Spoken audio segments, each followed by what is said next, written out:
इस वक्त की बड़ी खबर के साथ शुरुआत कर दूं जरा। प्रतिशोध आप देख रहे हैं पीओके को लेकर। इस वक्त की बड़ी खबर, पीओके को लेकर भारत की पाकिस्तान को आखिरी चेतावनी। विदेश मंत्रालय ने कहा पीओके जल्द खाली करे पाकिस्तान। इनफैक्ट पिछले 15 दिनों के भीतर ये दूसरी बार भारत की तरफ से असर्ट किया जा रहा है, जल्दी खाली करो पीओके। पाकिस्तान मोस्ट वांटेड आतंकियों को सौंपे। एमईए ने यह भी कहा, एमईए की तरफ से ये पोस्चरिंग बहुत कुछ कहती है। 15 दिन, एक पखवाड़े के भीतर दूसरी बार ये कहा जाना पीओके को जल्दी खाली करो, और दूसरे ये भी कहा जाना कि भारत के जो मोस्ट वांटेड आतंकी हैं उनको जल्दी सौंपो। ये डोजियर से आगे की बात है। डोज कंटिन्यू कर रही है प्रतिशोध के तौर पर। प्रधानमंत्री ने आज प्रतिशोध को और नए आयाम दे दिए। उन्होंने कहा यह प्रतिशोध, ये सिर्फ शोध प्रतिशोध नहीं, ये न्याय के लिए लिया जा रहा प्रतिशोध है। मेजर गौरव आर्या मेरे साथ मौजूद हैं। प्रधानमंत्री की बात पर तो हम जाएंगे। एमईए ने जो ये कहा जी, इसके मायने क्या है? देखिए, मैं दिनेश एक बात कहना चाहता हूं, बड़ी इंपॉर्टेंट बात है। और इंपॉर्टेंट क्यों है? इसलिए कि भारत ने अब एक मन बना लिया है कि जहां ऑपरेशन सिंदूर है, जहां काइनेटिक तरीके से ठोका जा रहा है पाकिस्तान को, यहां डिप्लोमेटिक तरीके से लगातार दर लगातार पाकिस्तान के ऊपर प्रेशर है। कोई ऐसा दिन ना जाए जब पाकिस्तान के ऊपर या तो काइनेटिक प्रेशर ना हो, यानी कि तोप गोला बारूद का प्रेशर ना हो, या पाकिस्तान के ऊपर पानी का प्रेशर ना हो, या फिर पाकिस्तान के ऊपर डिप्लोमेटिक प्रेशर ना हो, स्पोर्ट्स का प्रेशर ना हो। पूरा का पूरा एक इकोसिस्टम भारत ने बना दिया, और रोज पाकिस्तान, दिन के हर पहर पाकिस्तान ये प्रेशर फील करेगा। ये जो कहने वाली बात है ना कि आप हाफिज सईद को सौंपिए, सीधी बात है, आपने रख रखा है यूनाइटेड नेशन डेजिग्नेटेड टेररिस्ट है हाफिज सईद। वो क्या कर रहा है पाकिस्तान के अंदर? क्यों उसको वीआईपी प्रोटोकॉल मिल रहा है? क्यों उसको आप अपने बाबा कौम मोहम्मद अली जिन्ना वाली रिस्पेक्ट दे रहे हैं? वहां पे वापस करो भारत को। दाऊद इब्राहिम क्या कर रहा है वहां पे? मौलाना मसूद अजहर क्या कर रहा है? वापस करो। एक और बात जो भारत अक्सर कह रहा है पाकिस्तान से, और ये 2-3 बार कह चुका है, अब देखिए इसमें भी प्रेशर है कि पीओके तुम्हारा नहीं है, खाली करो, खाली करो। अब भारत धीरे धीरे धीरे चूड़ियां कस रहा है पाकिस्तान की दिनेश। नहीं, अब गौरव जी, ये तो यूएन रेजोल्यूशन में भी था कि पीओके को खाली करो जी। पहला स्टेप तो उसका वही था सर, गए थे आप सर बिल्कुल ठीक कह रहे हैं कि पहला स्टेप वो था जो यूनाइटेड नेशन सिक्योरिटी काउंसिल के बात करते हैं ये लोग, प्लेबिसिट के बारे में पाकिस्तानी कहते हैं कि वहां पे वोट होना चाहिए, कश्मीरी अपना फैसला करेगा। ओ भाई, उसका पहला स्टेप तो ये है कि तुम लोग खाली करो, तुम खाली करो। तो पाकिस्तान क्या है, हमारे गले में वो हार पहना देता है हर समय कि इंडिया ने रोक रखा है। पहला कदम तो पाकिस्तान को करना है दिनेश। पहला कदम पाकिस्तान को उठाना है, इसलिए जल्दी उठाए, क्योंकि कदम सलामत रहते रहते कदम उठा लो। आगे पैर चले ना चले, पीएम मोदी का पाकिस्तान का को लेकर स्पष्ट संदेश है। अब बात सिर्फ पीओके तक नहीं रहने वाली। पीएम मोदी ने कह दिया है पाकिस्तान के साथ न ट्रेड होगा, न ही टॉक्स होंगे। पाकिस्तान के साथ न ट्रेड होगा न टॉक। अगर बात होगी तो सिर्फ पाकिस्तान के कब्जे वाले कश्मीर की, पीओके की। और अगर पाकिस्तान ने आतंकियों को एक्सपोर्ट करना जारी रखा तो उसको पाई पाई के लिए मोहताज होना होगा।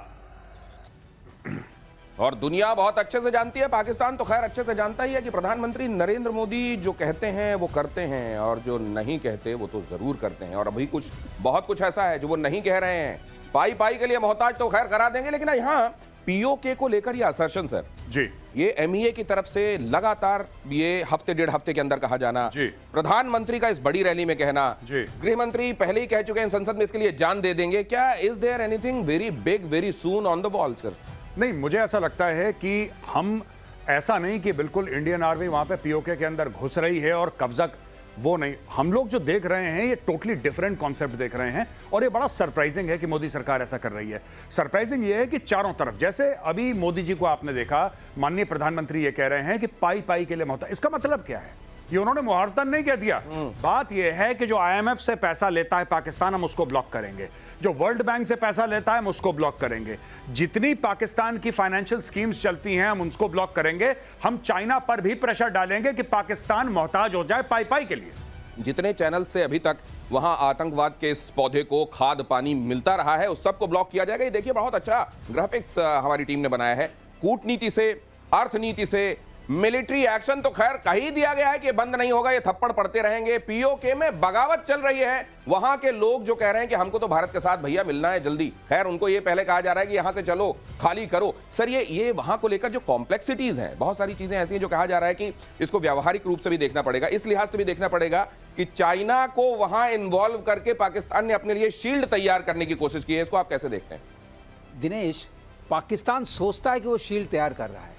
अब देखिए, आप एक ही चीज को देख लिए, PL-15 पाकिस्तान को दिया उसने, ये EW वल्नरेबल था जो उसको दिया। बहुत सीधा सवाल पूछता हूं सर, मान लीजिए पीओके को लेकर भारत ने कोई एक्शन किया, क्या चाइना का कहीं रोल देखते हैं? वो चुपचाप रहेगा, पीछे रहेगा, बैकफुट पर रहेगा? आप देखिए, हमें एक्शन करने की जरूरत नहीं पड़ेगी क्योंकि लीगली पीओके को पाकिस्तान को खाली करना है। ये तो यूएन की बात हो रही है ना, तो अर्थनीति भी है। लेकिन ये जो आप जिसको न्याय नीति बोलते हैं, अगर न्याय संहिता के हिसाब से भी देखिए तो पहली जिम्मेदारी है पाकिस्तान की पीओके को खाली करना। तो हम तो वही चीज मांग रहे हैं जो लिखी हुई है। मेजर गौरव आर्या कुछ जोड़ना चाह रहे हैं बहुत जल्दी से सर। जी, मैं ये कहना चाह रहा हूं कि जो असदुद्दीन ओवैसी साहब ने बोला था ना कि अंदर घुस के बैठ जाओ, बिल्कुल ठीक वाली बात, जो बिल्कुल ठीक थी ओवैसी की, हम ये पहले भी कर चुके हैं। एक बार ये पाकिस्तानी पोस्ट पे जाके बैठ गए, पाकिस्तानियों को 4 थप्पड़ मारे, भगाए वहां से, कोई बड़ी बात नहीं है। मैं ये कह रहा हूं कि थोड़ा थोड़ा करके ले लो पीओके, अंदर घुस जाएगी सेना। और मैं इसलिए कह रहा हूं, ये कोई यहां पे मैं ऐसी बात नहीं कह रहा जो पहले नहीं हो चुकी है। आप किसी भी पुराने फौजी से पूछिए जो लाइन ऑफ कंट्रोल पे अपनी सर्विस दे चुके हैं, वो आपको यही बात बताएंगे कि पोस्टों पे बमबारी होती है और हम लोगों ने पोस्ट ले चुके हैं हम पहले पाकिस्तान से, कोई नई बात नहीं है, ये दोबारा ले लो। LOC के पार धीरे धीरे जाओ यार, और लेते जाओ अपने हिस्से का और बना लो एक दिन अपनी सरकार। ISI की बड़ी साजिश का खुलासा, पाकिस्तान हाई कमीशन में ISI का जाल, पाकिस्तान हाई कमीशन जासूसों का अड्डा। मुझे बहुत हैरानी नहीं हुई, पाकिस्तानी जहां रहते हैं वो अपनी शोहरत का झंडा ऐसे ही बुलंद करते हैं। ISI हाई कमीशन में जासूस प्लांट करने का काम चल रहा था, जासूसी का एक पूरा नेटवर्क तैयार करने की जिम्मेदारी दानिश की थी। दानिश ये नाम बड़ा प्रोमिनेंस के साथ सामने आ रहा है, और ये जो हो रहा था, ये लगातार वहां हाई कमीशन का काम क्या होता है, ये होता है क्या? लेकिन ये पाकिस्तानी हाई कमीशन यहां पर ये कर रहा था। बाकी जगहों पर जहां जहां पाकिस्तान के एम्बेसीज हैं, हाई कमीशन हैं, वो जरा समझ जाएं और जरा उस हिसाब से काम करें। दानिश के पासपोर्ट से एक बड़ा खुलासा हुआ है। एहसानुर रहमान उर्फ दानिश ISI का एजेंट था। इसका नाम, अब जैसा कल आपको बताया जा चुका है, मेजर गौरव आर्य बता चुके हैं कि यहां एक नाम न रखने की परंपरा है। फलाने उर्फ ठिकाने, अलियास ठिकाने, इस तरह के नाम होते हैं। इनका एहसानुर रहमान उर्फ दानिश ISI एजेंट था। दानिश इस्लामाबाद में ISI में पोस्टेड था। पासपोर्ट में जो मोबाइल नंबर है, उस नंबर का इस्तेमाल दानिश, ज्योति, गजाला और बाकी जासूसों से बात करने के लिए होता था। मतलब यहां जासूसों के साथ, जासूसों का जो नेटवर्क दानिश बना रहा था, उनके साथ बात करने के लिए एक पर्टिकुलर नंबर था जो इस्तेमाल हो रहा था। ISI का, इसकी जड़ें ISI की हैं और यहां पर ये जो काम कर रहा था वो आपके सामने है। सर, ये इसको किस तरीके से देखा जाए? हमने वक्त रहते उस चेहरे से नकाब खींच लिया या ये खींचते खींचते देर हुई है? देखिए साहब, ये तो हमें पता लग गया और हमने नकाब खींच लिया। कुछ समय पहले आप ही को पता है कि इफ्तार पार्टी के बहाने पूरा का पूरा हुर्रियत वहां पे आता था सेलिब्रेट करने के लिए पाकिस्तानी हाई कमीशन में नई दिल्ली में। उनके लिए गाड़ी, अच्छा, केंद्रीय सरकार जो पुरानी सरकार थी वो प्रोटोकॉल प्रोवाइड करती थी। आपको पता है हजारों करोड़ रुपए दिए गए हैं, पाकिस्तान से नहीं, इंडियन गवर्नमेंट ने, जो पहली सरकारें रह चुकी हैं, उन्होंने हुर्रियत को फंड करा। जब आता था गिलानी, तो गिलानी ऐसे आता था कोई कैबिनेट मिनिस्टर आ रहा है, आगे कमांडो, पीछे कमांडो, सायरन बजता हुआ, गिलानी का इलाज, गिलानी का जहाज, गिलानी का प्रोटोकॉल, वाजीवा। अब ये चूड़ियां कसना शुरू कर दी जब से सरकार आई है। और हाँ, ये स्पाइंग होती है, ठीक है, ये पाकिस्तानी करते चले आए हैं, इसमें कोई डाउट नहीं है। लेकिन अब देखना, इनका आपने प्रेजेंस इतना कम कर दिया है भारत में, अब भारत और कम करेगा। आप देख लेना, भारत और कम करेगा, फिर ये रैंडम 2-4 को निकालेगा, 5 को निकालेगा और उनका प्रेजेंस 0 कर देगा। यानी कि फिर अगर कोई पाकिस्तानी यहां पे है तो आप आराम से पूछ सकते हैं, भाई तू कर क्या रहा है, किसने बुलाया तुझे? हाँ, क्योंकि तो अभी तो एक तरीके से बहुत दिनों से उनकी यहाँ मेहमान नवाजी जैसी चल रही थी। अब उनकी धीरे धीरे उनको भी, जैसा मेजर गौरव आर्य कहते हैं, चूड़ियां टाइट हो रही हैं। बलूचिस्तान के मुद्दे पर पाकिस्तान संसद में हंगामा हुआ। यह खबर देखिए जरा, फ्लैश कीजिए बहुत जल्दी से। पाकिस्तानी सांसद ने शहबाज और मुनीर की पोल खोली। बलूचिस्तान में हर गली में, हर घर में शहीद है। पाकिस्तान के भीतर बलूच सांसद ने यह कहा। सांसद अमल वली खान ने कहा बलूचिस्तान में जुल्म हो रहे हैं। अमल वली खान ने यह भी कहा कि बलूचों पर हो रहे जुल्मों को बंद करे पाकिस्तान, वरना हर घर में हर गली में एक शहीद है। ये बात बड़ी बात है। संसद के अंदर बलोच एमपी का यूं खड़े होकर यह कहना कि अब देखो हमारे हर गली में शहीद है, तुम हम पे अत्याचार कर रहे हो, मतलब ये और कितनी देर की बात है? बहुत बड़ी बात है, ये बहुत बड़ी बात है। वहां भी हो रहा है, सिंधु देश के भी नारे लग रहे हैं और खैबर पख्तूनख्वा में भी हो रहा है। ये देखिए क्या हो रहा है, यही है। अगर आप लोगों के सामने इसका सही चेहरा लाएंगे पाकिस्तान का, पाकिस्तान में अपने आप ही इंप्लोजन होगा। और इसमें मत भूलिएगा जल नीति, अर्थनीति के साथ जो जल नीति चल रही है, जल नीति को लेकर तो बड़ा हंगामा होगा। ये बड़ी बात कह रहे हैं। शुरुआत है, अभी तो शुरुआत है, अभी ये शुरुआत है। और ये जल नीति से लेकर अर्थनीति से लेकर ये न्याय नीति का जो पूरा चक्र घूम रहा है, ये बलूचिस्तान जी कितना और देर बलूचिस्तान का अलग वजूद आप देखते हैं। देखिए, अगर आप कुछ समय पहले मुझसे पूछते तो मैं कहता कि नहीं, अभी बहुत टाइम है।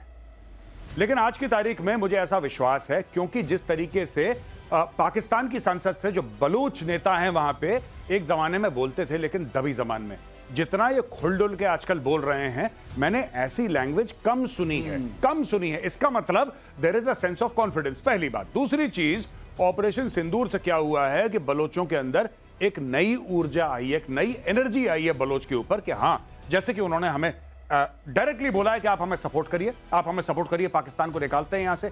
तीसरी बड़ी बात यह है कि अब बलोचिस्तान एक ऐसे नहज पे आ गया है कि उनको एक पॉलिटिकल फेस मिल गया है डॉक्टर महारंग बलोच की सूरत में, और अब बलोच पीछे लग गए। यानी कि देखिए, पॉलिटिकल फेस क्यों इंपॉर्टेंट है दिनेश? इसलिए इंपॉर्टेंट है एक राजनीतिक चेहरा, कि वो चेहरा जो दुनिया भर में एक्सेप्टेबल हो। आज की तारीख में लोग कह रहे हैं कि साहब उनको नॉमिनेट कर रहे हैं नोबेल प्राइज के, बातें चल रही हैं। तो आप ये देखिए कि जो बलूचिस्तान का मुद्दा सिर्फ पाकिस्तान के अंदर का था, वो पूरी दुनिया में आग की तरह फैल गया है। और इससे बड़ी बात क्या हो सकती है? ये पूरी दुनिया में अगर आग की तरह फैल गया है तो ये वो दिन बहुत दूर नहीं है जब बलूचिस्तान से उठने वाली ये आवाज आखिरकार अपने अंजाम तक, मुकम्मल अंजाम तक पहुंचती दिखाई देगी।